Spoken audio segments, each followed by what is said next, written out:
ગુરુ સાનિધ્ય 25/11/2024 આસક્તિની ઊંઘ. મુક્તિધામ.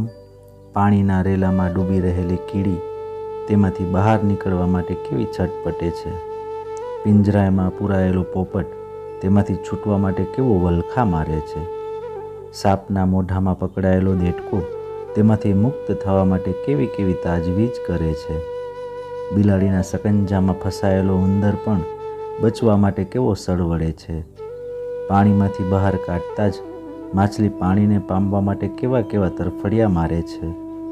ચીકણા મધમાં જેની પાંખો ચોંટી ગઈ છે એવી માખીએ ત્યાંથી ઉડી જવા માટે કેટલા પ્રયત્નો કરે છે. જેના પગમાં દોરી ગૂંચવાઈ ગઈ છે એવું કબૂતર પણ એ દોરીના ગૂંચડામાંથી છૂટવા કેવું મથે છે. મારા સ્વામી, કહેવા તો હું આપને એ જઈ રહ્યો છું કે હું પણ જન્મ મરણના પ્રવાહમાં તણાઈ રહ્યો છું. પાપના પિંજરામાં હું પણ પુરાયો છું. મૃત્યુના મુખમાં હું પણ પકડાયો છું.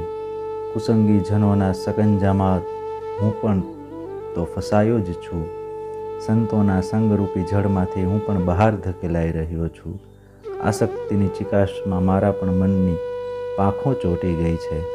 એટલું જ નહીં, જન્મ જન્માંતરોના કર્મોના ગૂંચડામાં હું પણ ગૂંચવાઈ ગયો છું.